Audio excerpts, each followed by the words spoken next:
From bureaus worldwide, this is FSN. Thanks, Ollie. I thought that Tuesday came before Wednesday, but maybe that's just me. It is another miserable, horrible, muggy, it's warm actually, but a miserable wet day here in Salford in Greater Manchester. It's Monday, it is June 17th. Hope you had a lovely weekend and you're ready for the week.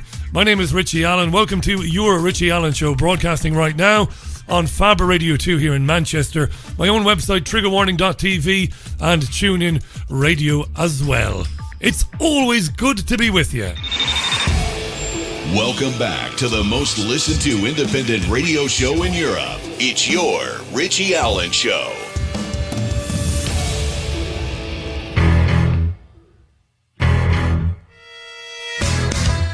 It's the Richie Allen Show. Broadcasting live on richieallen.co.uk and multiple platforms around the world.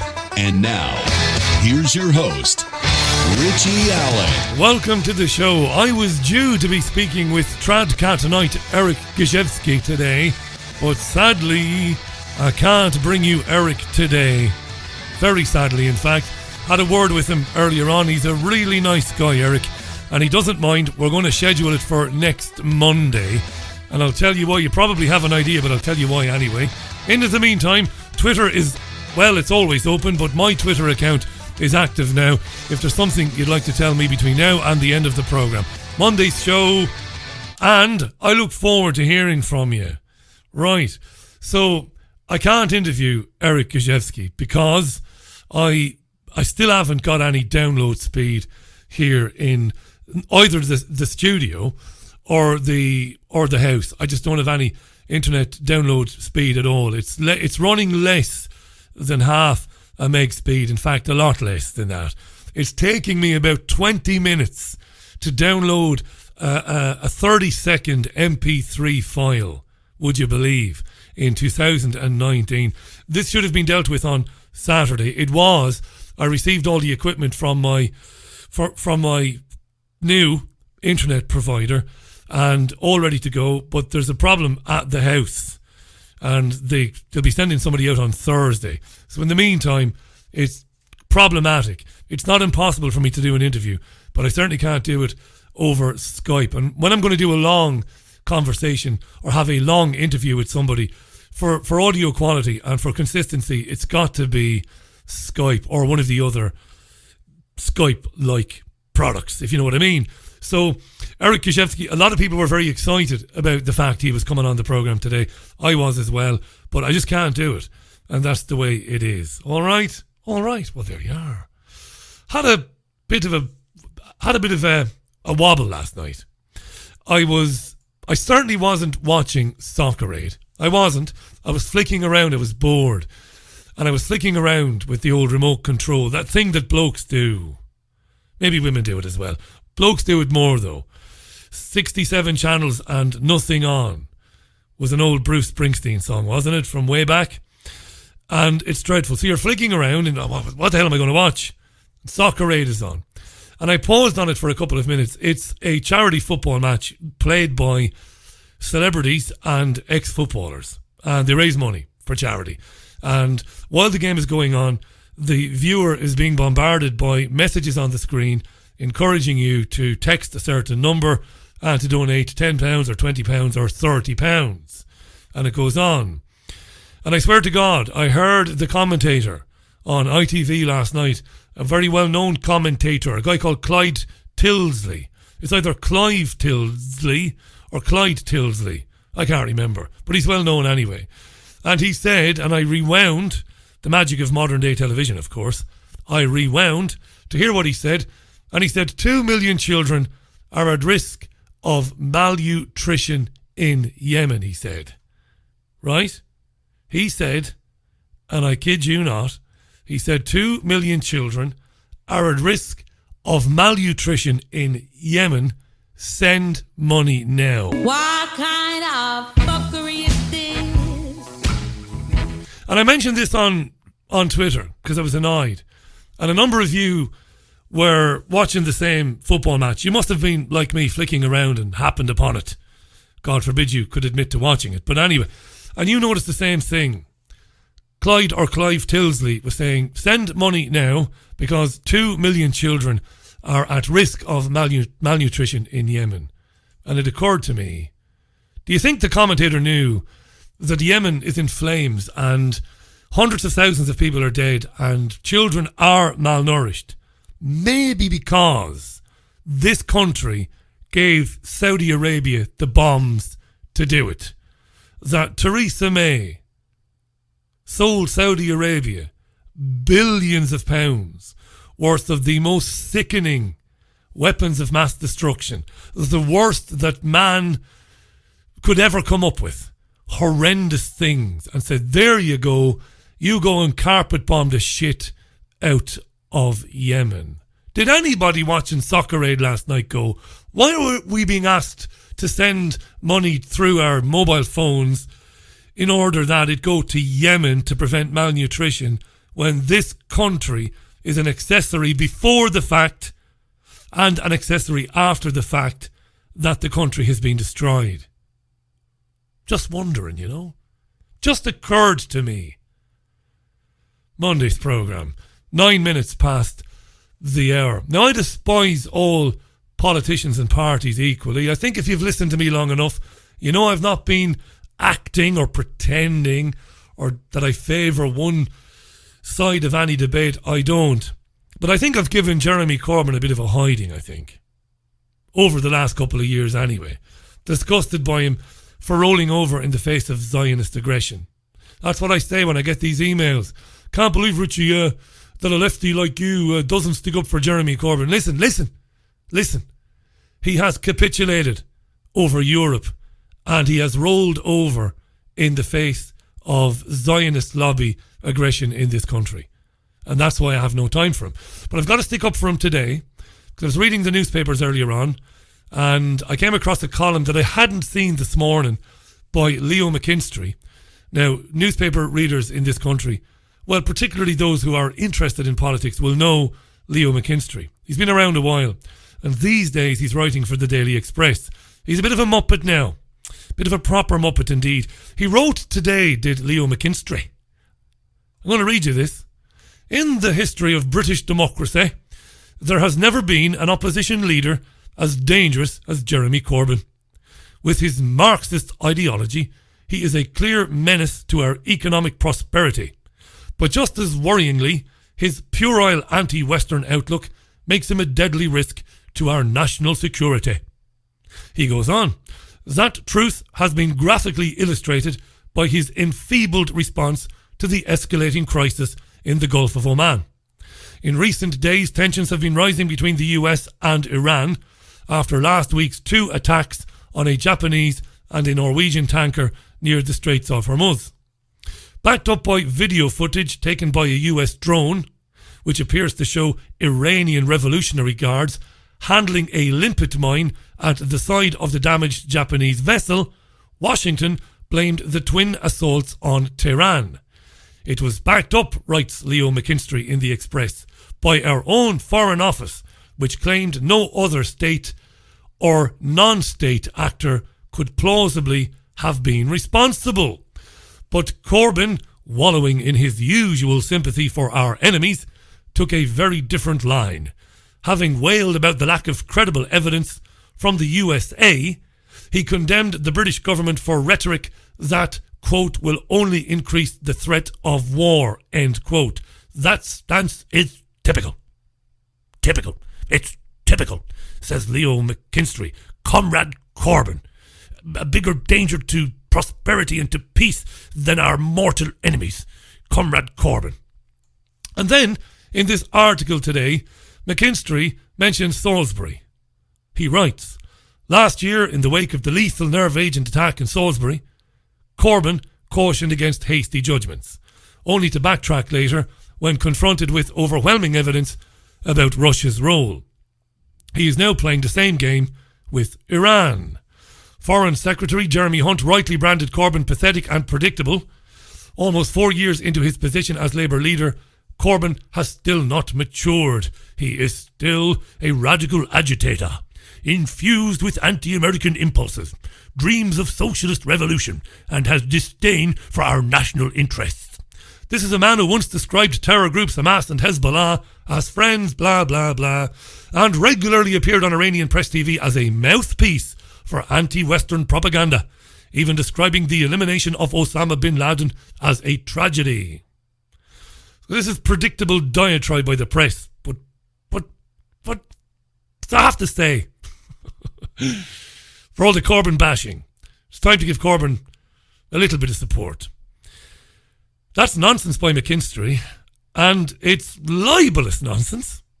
Really is. I don't ever remember a time when a politician with such a public role as Corbyn's, I don't remember when such a high-profile politician ever sued a national newspaper. But I would sue Leo McKinstry and the Express if I was Corbyn.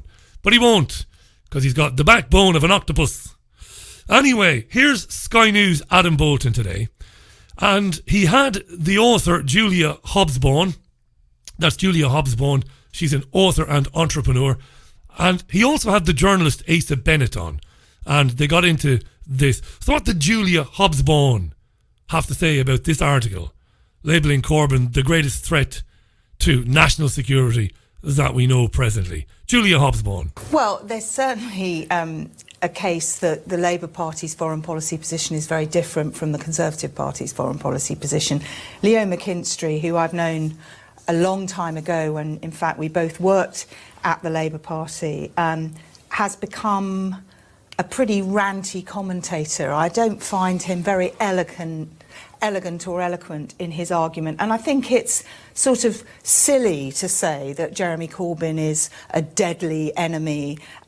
He says that Jeremy Corbyn has still not matured after 4 years as party leader. Well, you know, I'm not sure that Leo McKinstry has matured. What he does say indirectly is he bigs up Boris Johnson's record as Foreign Secretary, and in a way I think that's the agenda of the Express, is not to poo-poo Corbyn but to big up Johnson's record. The spark for this week is his Iran. Immediately questioning what the Americans have said about the attacks on these tankers. Yeah. We've had... What? Jeremy Corbyn had the temerity to question what the Americans said about the attacks on the tankers? Sure, there's no reason, is there? Why would you ever question anything that the United States ever says when it comes to blaming other countries for attacks? There's no reason. There's no need for it. Should have always told the truth. John McDonnell this weekend saying... Oh, John McDonnell as well? Saying that under Labour, Britain will be Cuba's closest ally. I mean, what? This is fairly far off. He nearly said fucking, didn't he, Adam Bolton? This is fairly fucking lefty. Cuba and Iran, what next? It's off clear the spectrum water. for It's British clear foreign water policy. It's clear water between the perspectives, but I mean, I think at the moment, anything that the Labour Party discusses that isn't its totally inconsistent position on Brexit is probably welcome foreign policy-wise. But this is not a great column. It's not a great column indeed, Julia. It's pretty garbage. It's pretty awful by this guy, McKinstry. Libelous, as I said, in the extreme. Imagine Corbyn getting bashed by the likes of that big, useless, fat fucker Adam Bolton. Imagine getting bashed by the likes of that Murdoch apologist. Imagine.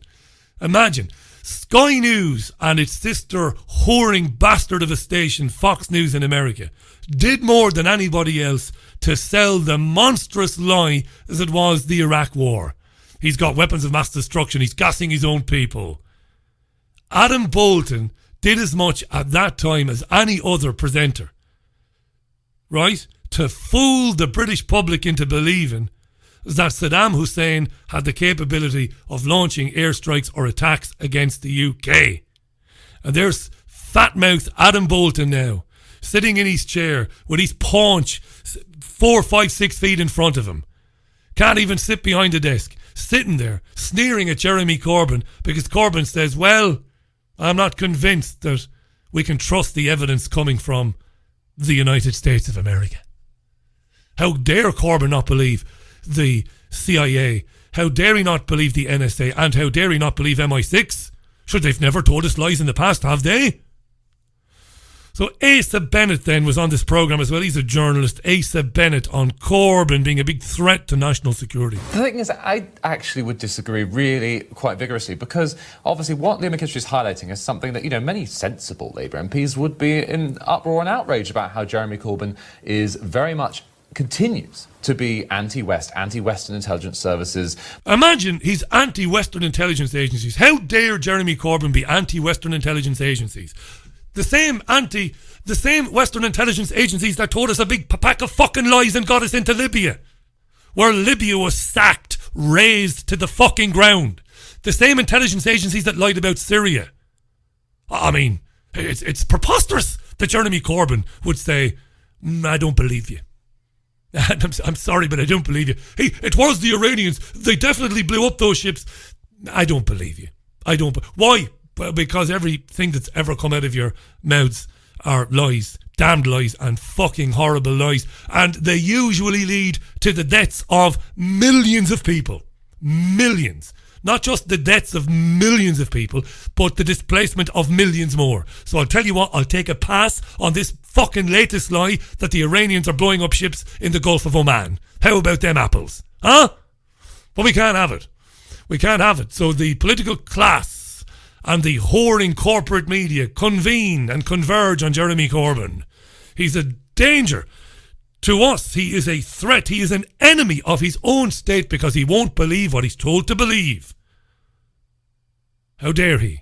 Much stricter on our forces rather than Iran, very much demanding a higher standard of proof for us. Imagine demanding a higher standard of proof. Imagine. Again, temerity. The temerity. How dare he demand proof? Huh? Iran did it. Can you show me some evidence? Well, you'll just have to believe us. It's classified and we've got all this information and all this data, and maybe sometime in the future. No, fuck off. I don't believe you then. I don't believe you until you show me definitive proof that they did it. I'm talking fingerprints. I'm talking DNA evidence. Until then, not believing you. Because you're warmongering madmen, you see. So I'm just not going to believe you, said Jeremy Corbyn. Rather than, always trying to whitewash. And people then remember... He's not trying to whitewash anything. He's asking for proof. Iran, obviously, with great glee. How, wasn't it Jeremy Corbyn he was paid a certain sum to go on We Press used to appear TV. on Press TV. Yes. Iran... Right, so what? He appeared on Press TV. A lot of people appeared on Press TV. It's a common enough thing that politicians accept invitations to appear on television. And maybe when Jeremy Corbyn was a backbencher, and maybe when Jeremy Corbyn had more of a spine than he does now, maybe when he was more of an agitator against the establishment from the backbenches, maybe he wasn't invited on British television very often. Maybe the BBC and Channel 4 and Sky News weren't regularly ringing up Jeremy Corbyn because of his radical lefty positions, maybe. Maybe he was marginalised. So when Press TV said, do you want to come on and talk about this stuff? Maybe Jeremy said, yeah, I'll do that, no problem. Wow. Sort of media in that sense, and so that's why maybe there's sort of a long-standing softness and coziness there, and all this wraps up to, well, while Julia may not agree, many Tory MPs, for example, also do agree then clearly that Boris then at least is light years ahead, is much sounder, and that is why, for example, as we see at the wider Tory leadership contest, when they see the visceral horror that Jeremy Corbyn inspires the visceral horror that Jeremy Corbyn inspires. And do you know what makes me sick about that? Do you know what makes me sick to my stomach about that today? Asa Bennett and Adam Bolton know all too well that leaked documents from the Organisation for the Prevention of Chemical Weapons show clearly that the chemical attack in Syria last year that was blamed on the Assad government was staged. We know this. And it was used as an excuse to bomb Syria. So they know this. Don't think for a minute that fat pork pie eating Adam Bolton and Asa Bennett don't know that the chemical attack blamed on Assad last year was staged. They know this. So they know that when the UK and the US and France bombed Syria last year, they did it based on a pack of lies. They know. They know. And they sit there and they ridicule a man for saying that he doesn't believe Western intelligence agents when it comes to Iran. They ridicule him. They call him a threat to national security, while they know that agents of this government, Israel's France's and the United States are staging attacks in countries like Syria in order to justify bombing them. 23 minutes past the hour. So on Iran then, US Secretary of State Mike Pompeo, another pathological fucking liar, was on Fox News last night. The host asked him, do you have unequivocal proof? Do you, Mike? Have you got unequivocal proof, unimpeachable proof that Iran has been attacking ships? Do you, Mike? Do you? Have you got proof? Well, Chris, it's unmistakable what happened here. These were attacks by the Islamic Republic of Iran on commercial shipping on the freedom of navigation with a clear intent to deny transit through the Strait. This was on the Gulf of Oman side of the Strait of Hormuz. There's no doubt. The intelligence community has lots of data, lots of evidence. The world will come to see much of it, but the American people should rest assured we have high confidence with respect to who conducted these attacks, as well as a half a dozen other attacks throughout the world over the past 40 days. Well, I want to talk to you about that because last month, after the first attack on 4 commercial ships, President Trump took a very hard line. Here he is. We'll see what happens with Iran. If they do anything, it will be a very bad mistake if they do anything. I'm hearing little stories about Iran. If they do anything, they will suffer greatly. We'll see what happens with Iran. But Iran and its surrogates, as you noted, have responded to the president's maximum pressure campaign with more aggression, not less, attacking tankers, firing missiles in Iraq and into Saudi Arabia, and targeting U.S. drones in Yemen and the Persian Gulf. Question, Mrs. Secretary, what's the administration going to do about it? Well, remember, Chris, where we took over. We took over with an administration that had allowed Iran to create enormous wealth. Imagine that.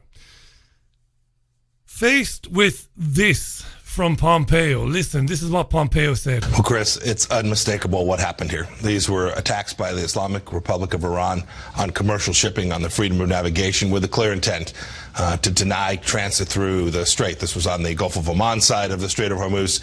There's Wait for it now. No doubt. The intelligence community has lots of data, lots of evidence. The world will come to see much of it, but the world will come to see much of it. But the American people should rest assured we have high confidence with respect to who conducted these attacks, as well as the American people should rest assured we have high confidence. We have high confidence, and the American people should rest assured we have evidence. You'll get to see most of it. Believe us. And rather than tear Mike Pompeo limb from fucking limb, which the host should have done, the host asks him, what are we going to do about it? Let's ramp up the old war rhetoric there, you know. President's maximum pressure campaign. What are we going to do? Aggression, not less, attacking tankers, firing missiles. So he's actually going along with Pompeo here. They're doing this, they're doing that. He's not asking for any evidence. In Iraq and into Saudi Arabia, and targeting U.S. drones in Yemen and the Persian Gulf. Question, Mrs. Secretary, what's the administration going to do about it? Imagine that passes for journalism in 2019. That passes for journalism in 2019. Faced with Pompeo's limp-dicked answer, well, you'll see the evidence, some of it, in time to come. The American people should rest assured it was Iran. Rest assured it was Iran. Rather than rip him apart, as any decent presenter would do, the host says, well, what are we going to do about it? The Pentagon is reportedly considering sending as many as 6,000 more troops to the area, along with warships, warplanes, submarines. There's also been talk about an international coalition to escort commercial ships through the Strait of Hormuz. Are those on the table? And I guess basically, how far is President Trump prepared to go? Chris, President Trump's been unambiguous. Iran will not get a nuclear weapon. That's the goal. That's the objective of our entire campaign with respect to Iran, and to create stability throughout the... Yeah, stability, yeah.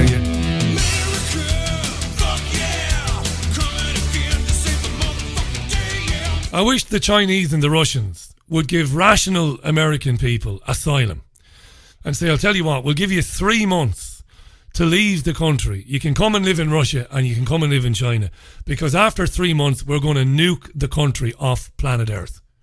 That's what we're going to do, and we're going to be done with you once and for all. And when we're done with America, then we'll come for Israel. Wouldn't that be lovely, wouldn't it? Of course it wouldn't be lovely. I don't really endorse that. It's just me letting off a bit of steam, bit of anger. Hell-bent on war in Iran. But because of what's happened in Syria, I think it might be giving the neocon Zionist lunatics in DC maybe a moment of pause. We'll follow that, of course, closely in the coming weeks and months. This is the Richie Allen Show, going out live on Fab Radio 2, triggerwarning.tv, my own website, and TuneIn Radio, the app as well. Good to be with ya. If everybody surfing USA. Surfing USA from the Beach Boys on the Richie Allen Show, half past the hour for Monday's programme, 17th of June 2019. Let's move it on. Let's move it on a bit. Now, Tom Watson, speaking of the Labour Party, is the deputy leader of said party.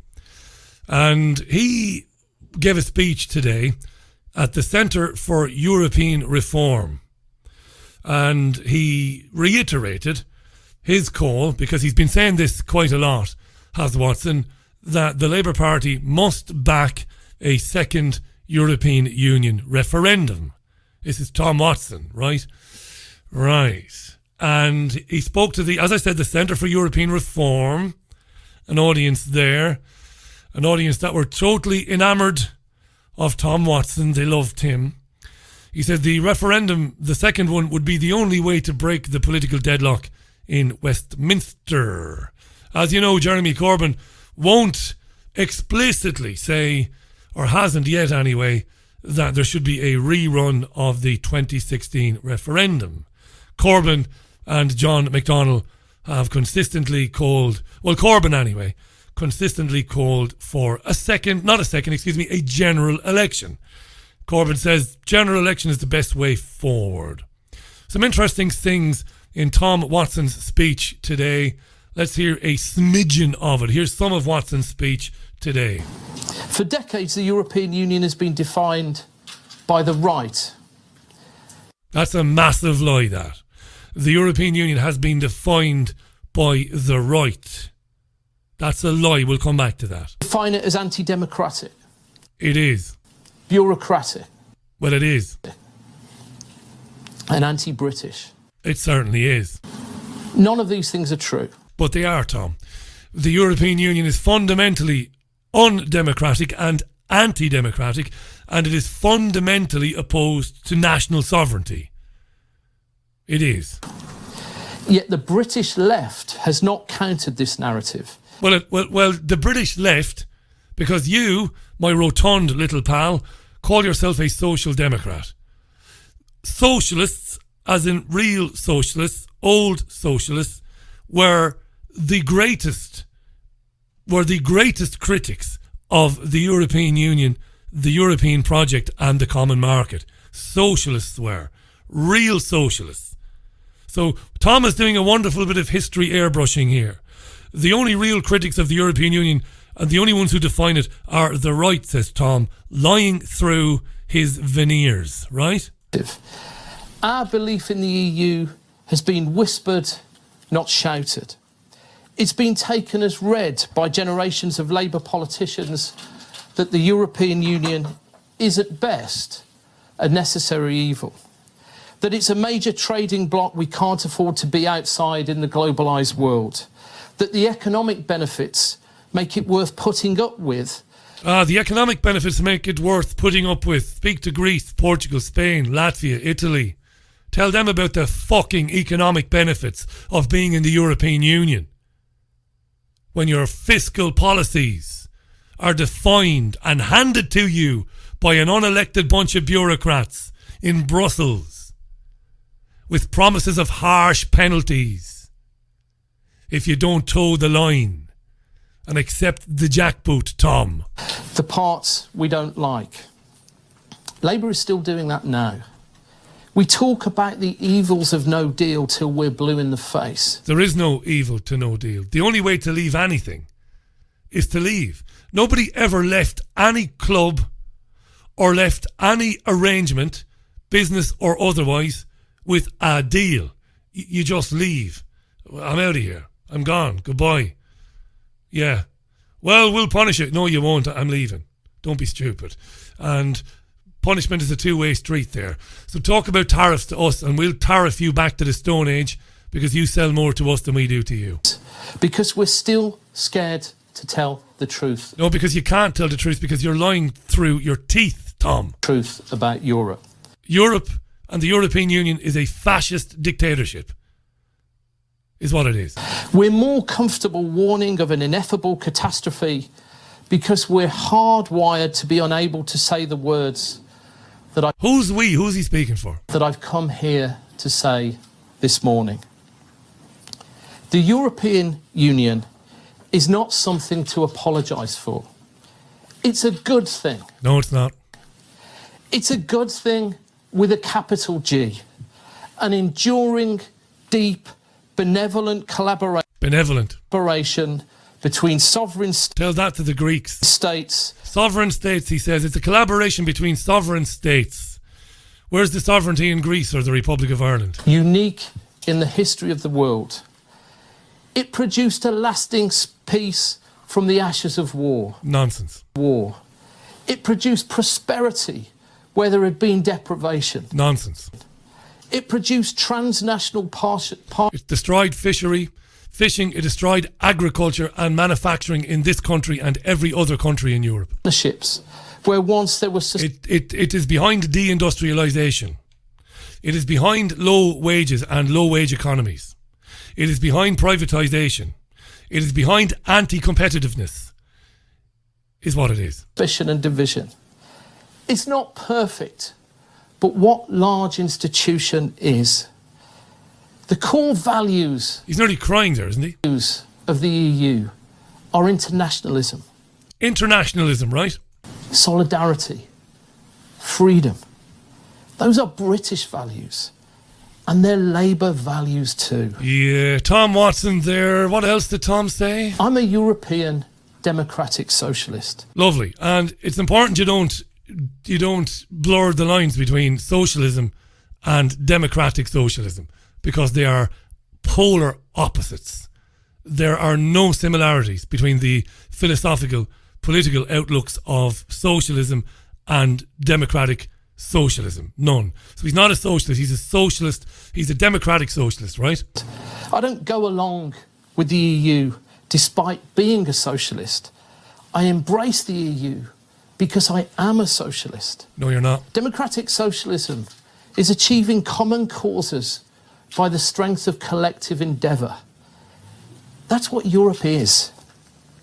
And we're lucky to be living through this golden age of European cooperation. Tell that to the Greeks, the Portuguese, the Irish, the Italians, the Spanish, the Latvians. Tell them, Hungarians, tell them how wonderful it is about this prosperity you speak of. We are extraordinarily fortunate. Wow. To live in peace. To live in peace, he says. We've helped to bomb Yemen back to the Stone Age. We've destabilised Syria. We've destroyed Libya. Destroyed it. Iraq, Afghanistan, turned those countries into havens for lunatic Wahhabist jihadists. And he says we're living through peace because it's not here in Manchester or Birmingham, but it's not that far away, is it, Tom? I'm a democratic socialist, a British patriot, and a proud European.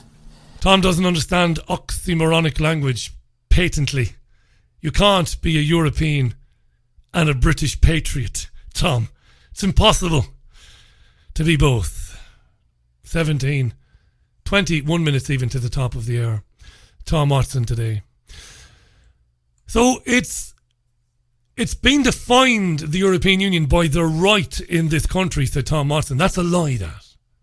Back in 1975, Jeremy Corbyn and Tony Benn were among many, and they classed themselves as socialists then, many socialists who campaigned to leave the European Union because they knew what the common market really was. They knew that the common market was basically manna from heaven for capitalism in Europe and for the capitalist classes, giving them the way and the means to make the largest possible market in order to drive their profits higher and higher and higher on the backs of the workers of Europe. Tony Benn and Corbyn knew this in 75. Capitalism driving this common market.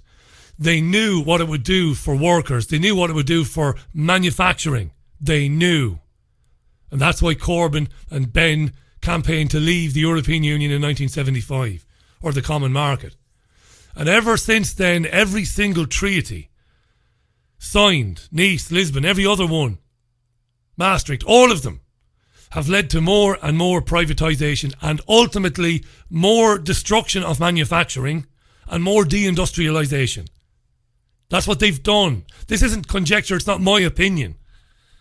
Look at Greece. I mentioned Greece. They destroyed that country. Endless austerity on the Greek people, even though they voted to stick their fingers up to the European Union, and they were betrayed by their Prime Minister Alexis Tsipras and that joke of a finance minister, Yanis Varoufakis. Betrayed they were. Betrayed. Destroyed Greece. Mentioned the other countries as well. Spain, Portugal, the Republic of Ireland. Everything that came out of Tom Watson's fat mouth was a lie. And worse still, Jeremy Corbyn knows it, but yet won't breathe a word of it. Despite voting to leave in 1975. Despite the fact that in 2016, Corbyn refused to promise to call for a Remain vote. He kept quiet, remember. Hadn't the courage to tell the truth, Corbyn, because of his own political ambitions. And it's led to him ultimately being marginalised in his own party, while morons like Hilary Benn, ironically, have taken over the party's position and the party's, almost as a party spokesman for Brexit, or spokesman for the European Union. Dreadful. Corbyn buckled, collapsed, as he did in the face of this Zionist-sponsored aggression here with all these lies about anti-Semitism. That's who Jeremy Corbyn is. 18 minutes to the top of the hour. Remember last week the gender stereotyping story? You might remember. The advertising watchdog, I told you, has banned advertisements that contribute to inequality and ads that limit people's potential. Do you remember this nonsense? Spoke about it last week. Adverts can no longer, for example, show things, for example, like a man watching television while a woman cleans, because it might harm impressionable young minds, and young girls might not see their full potential. So these ads are banned by the advertising watchdog in this country. There was a good debate on RT earlier on. The founder of Justice for Men and Boys, a man called Mike Buchanan, and the feminist writer Linda Bellos had a discussion. You'll first of all hear Mike Buchanan, founder of Justice for Men and Boys, and then you'll hear the feminist writer Linda Bellos. This is, of course, just the advertising industry bowing down to radical feminism. The idea that there's some big problem here. Silly. Well, you say that, Linda, but only 9% of British women self-identify as feminists. Yet feminists have huge influence. What's that got to do with anything? It's got a lot to do with it, because all this gender stereotyping thing is just one of countless feminist narratives. Lots of women who want to see equality and justice don't call themselves feminists. It's got nothing to do with feminism. It actually has got to do with the law, Mike. The law has said since 1975, Sex Discrimination Act, that women should be treated no less favourably than men, and therefore we don't want to see stereotyped versions and visions of us cleaning up after chaps. From the moment that they leave school, they leave full-time education to retirement age, women are far more likely than men to not work at all or to work part-time, and this has got nothing to do with advertising.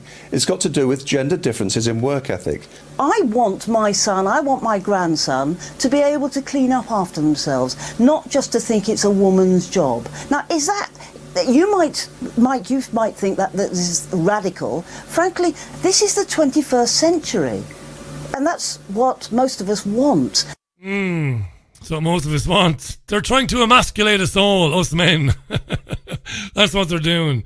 I wouldn't be half the man I am if Caroline wasn't finding my underpants on top of the television or the fridge and then shouting at me. Spoke about that last week at length, so I won't get into it anymore. Interesting debate that today. It is, have we time for another tune? We do. Here's more music, this time from Chris Rea. And there are streaming issues, I'm well aware of it. But I'm not going to say what I've said a million times already over the last couple of weeks. There is an issue, and I can't do anything about it till Thursday. So shut the fuck up about it. Alright. I'm only joking. This is Chris Rea back with more chat in a minute on your Richie Allen Show. Chris Rea, The Road to Hell on the Richie Allen Show. The time is 12 minutes to the top of the hour. Europe's most listened to independent radio show. Right, we're going to move on very swiftly. A couple of interesting stories this afternoon. The human rights group, well, they're a civil rights group, really, but it's a broad thing. You can say human rights. Liberty, a group of people whom, in my mainstream days, I would have spoken to regularly. Now, Liberty is at the High Court today in the UK, and it's challenging the government on the Investigatory Powers Act, which we have come to know as the Snoopers Charter. Okay? Now, Liberty contends, and this is very interesting, the outcome of this court case will be very interesting indeed. Liberty is saying that these powers, the Snoopers Charter, this came in under Theresa May when she was Home Secretary, if my memory serves me correctly. Not got any notes here now. But Liberty is saying that the Snoopers Charter has meant that the security services here in the UK are hovering up, that's a quote, communications data from most people in the UK, even those who are not suspected of any wrongdoing. And, says Liberty, the powers given to itself by the government are too wide and they invade privacy. So in the High Court today, Liberty says, look, everybody's data is being hoovered up by the security services under the Investigatory Powers Act, and it's disgraceful because they are looking at data of people who are not suspected of doing anything wrong. Liberty says this is incompatible with the European Convention on Human Rights, but the government denies the charge. And that's very interesting. That's going on today. And no doubt we'll get more on this as the week progresses. The judge presiding is Sir James Eadie. No, he isn't. Representing the government, is Sir James Eadie QC. He's representing Sajid Javid, the Home Secretary. And he said that the powers provided by the Investigatory Powers Act strike an appropriate balance between security and privacy. So basically the government is saying nothing to see here. We are aware of the balance between security and privacy and we're not breaching it. But Liberty says we've got evidence that you are. This trial, according to the BBC, is going to go on for most of the week. And finally today, and I talked about this on the newspaper review show this morning, every new teacher in England will be trained in how to spot early warning signs of mental illness. This is a plan being unveiled by Theresa May today. May, using some of her remaining political authority, has called for improvements in preventing problems. Too many of us have seen firsthand the devastating consequences of mental illness, says May. She wants teacher training to include lessons in identifying children who might have mental health problems and to address such issues like self-harm. Yeah. At university level, there will be £1 million for a competition to come up with innovative ideas to tackle mental health among students. NHS staff will be encouraged to take suicide prevention training. May also promised the publication of a white paper setting out the government's response to the review of the Mental Health Act soon. Let's hear from Simon Blake of Mental Health First Aid England. He's pretty happy. Isn't it, that there is a focus on prevention, on early intervention, on making sure that children get the support they need, young people get the support they need before things become critical, exactly as Theresa May says.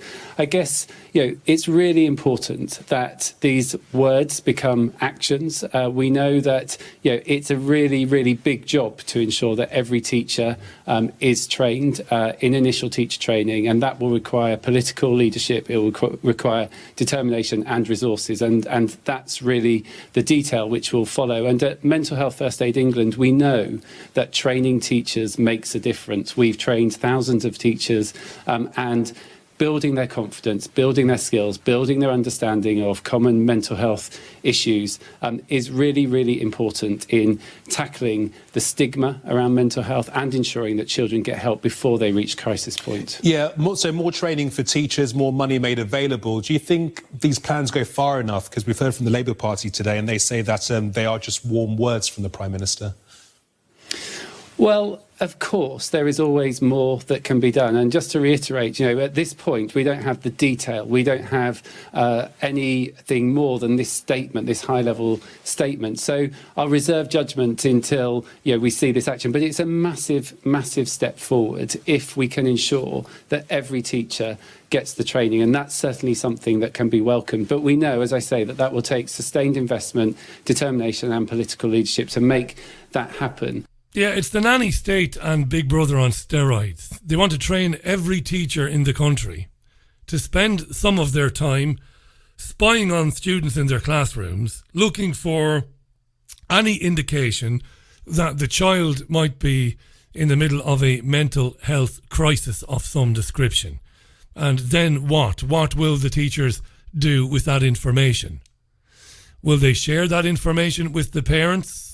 Have parents been consulted on this lunacy? Have parents' permission been sought?